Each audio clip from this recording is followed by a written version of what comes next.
we talk a lot about, an environment where failure is accepted, and the idea that if a modern organization needs to go and experiment more, which they definitely should, I think that's a given.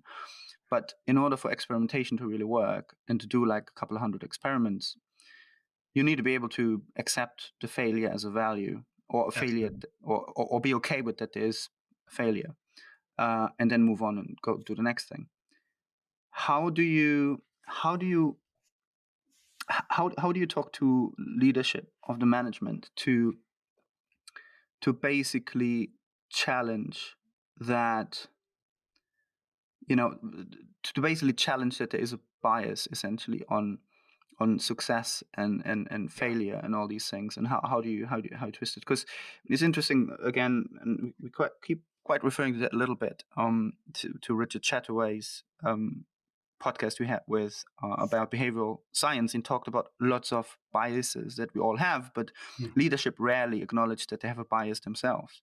Absolutely. And that is a really nice thing to bring back, so I think last time we talked about survivor bias, and that things that are known to us are more accepted to be of less risk, even though it's not true. So how do you get that back to leadership to say you have a bias towards what you already know, and the unknown is always perceived as a bigger risk, but you need to really start embracing this? How do you go about this? For sure. I think it's really, really hard. In my consulting work, I also deal with this a lot. I'm sure the reason you're asking this question is because you run into this problem constantly, right? So I think maybe one way to think about it is to focus on this idea of success bias, which is actually just the other side of failure stigma. And one thing that I have found seems to help, I don't know if it does because it's all anecdotal. One thing that seems to help, which sounds really hokey, is to simply fill up headspace with stories of how success was two things. The first one is not as bad as people thought it would be before they failed. And second, a way to learn that led to subsequent success, right? So I think we have in culture generally today a bias towards wanting to hear stories of success because they're always great stories. Like it ends well, it's great. And sometimes those stories of success begin with stories of failure, but they're always anchored on the success that comes after the fact.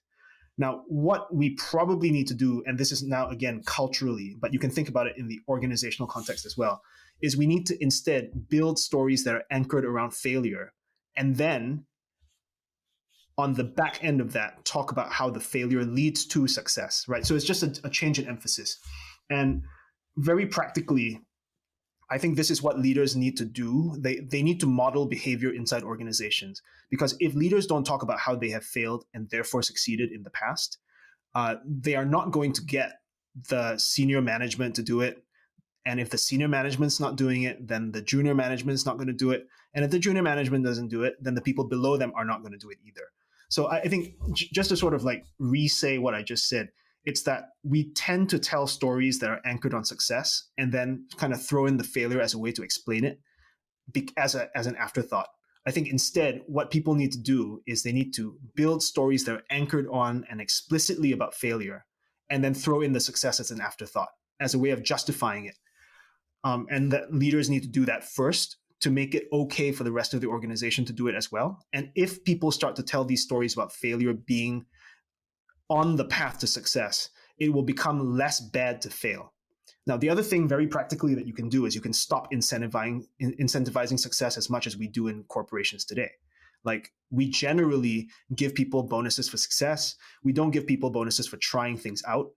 So, maybe that's another thing that very practically can be done, but that's a massive change, right? That involves significant economic investment in, for instance, personnel incentive schemes.